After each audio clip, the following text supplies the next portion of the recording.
सौर ऊर्जा। सौर ऊर्जा सूर्य के विकिरित प्रकाश एवं उसकी ऊष्मा से प्राप्त होती है। इसका उपयोग मनुष्य द्वारा विभिन्न प्रौद्योगिकियों हेतु प्राचीन काल से किया जाता रहा है। सौर ऊर्जा का प्रयोग विनिर्माण तथा नगरीय भवनों के लिए किया जाता है। हमारे दैनिक जीवन में सौर ऊर्जा का उपयोग पानी गर्म करने में भी किया जाता है, जिसमें सौर गर्म जल प्रणालियां पानी गर्म करने के लिए सूर्य के प्रकाश का प्रयोग करती हैं। निम्न भौगोलिक अक्षांशों में सौर हीटिंग प्रणालियां घरेलू इस्तेमाल के लिए 60 डिग्री सेल्सियस तक के तापमान पर गर्म पानी उपलब्ध कराती हैं। घरों में पानी गर्म करने के लिए आमतौर पर जिन सौर हीटरों का प्रयोग किया जाता है वे हैं शून्यीकृत नली संग्राहक एवं चमकीले समतल प्लेट संग्राहक। गैर चमकीले प्लास्टिक संग्राहक का प्रयोग साधारणतः स्विमिंग पूलों में किया जाता है।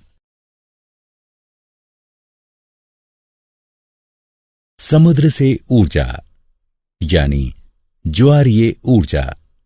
ज्वारीय ऊर्जा जल विद्युत का एक रूप है जो कि ज्वार की शक्ति को विद्युत में परिवर्तित करता है। यह ऊर्जा का एक नवीकरणीय स्रोत है। ज्वारीय ऊर्जा समुद्र की लहरों से प्राप्त की जाती है। ज्वारीय बल सामयिक विभिन्नता के साथ चंद्रमा के गुरुत्वीय खिंचाव के कारण उत्पन्न होता है। यह बल समुद्र में गति या विद्युत प्रवाह उत्पन्न करता है। सशक्त आकर्षण के कारण समुद्र में जल स्तर बढ़ जाता है। इससे समुद्र के मध्य में स्थित जल तटों की ओर बढ़ता है और ज्वार भाटा आ जाता है। ये एक सुनिश्चित घटना है जो कि धरती के इर्द गिर्द स्थित चंद्रमा की कक्षा के एक निश्चित पैटर्न के कारण घटती है। ज्वार से उत्पन्न ऊर्जा समुद्र के किसी संकरे मुखद्वार पर बांध बनाकर संचित की जाती है।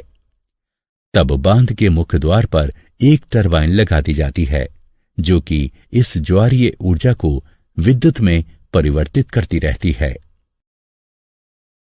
समुद्र से ऊर्जा। तरंग ऊर्जा। तरंग ऊर्जा समुद्री तरंगों से उत्पादित ऊर्जा है।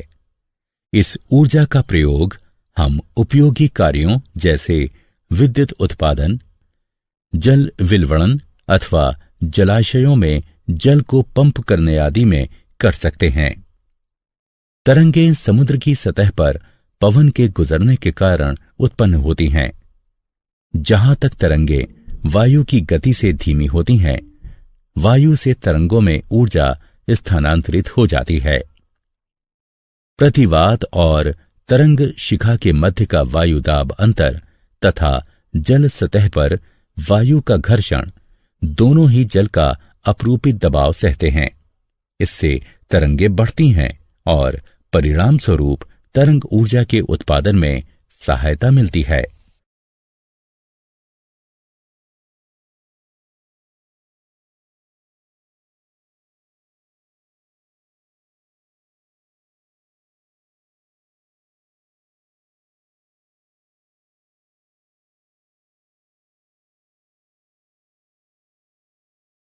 समुद्र से ऊर्जा। महासागरीय तापीय ऊर्जा। महासागरीय तापीय ऊर्जा अपेक्षाकृत ठंडे गहरे पृष्ठ एवं अपेक्षाकृत गर्म उथले पृष्ठ वाले जल के तापमानीय अंतर का प्रयोग एक हीट इंजन को चलाने में करती है और ऊर्जा का एक उपयोगी रूप मुख्यतः विद्युत उत्पादित करती है। बहुत अधिक तापमानीय अंतर के साथ चलाए जाने पर हीट इंजन अधिक कार्यक्षमता एवं शक्ति प्रदान करता है। महासागरों में पृष्ठ तथा गहरे जल का तापमानीय अंतर उष्ण कटिबंधीय क्षेत्रों में सर्वाधिक होता है, जबकि अन्य क्षेत्रों में 20 से 25 डिग्री सेल्सियस के मध्य रहता है। जब पृष्ठीय जल पर्याप्त रूप से गर्म हो जाता है तब उसे वाष्पशील तरल पदार्थ अमोनिया को गर्म करने के लिए प्रयोग में लाया जाता है। फिर अमोनिया की वाष्प एक टरबाइन को चलाने के काम में लाई जाती है। उसके पश्चात सागर की गहराई से ठंडा जल खींचा जाता है और अमोनिया की वाष्प को पुनः तरल रूप में संघनित करने के काम में लाया जाता है।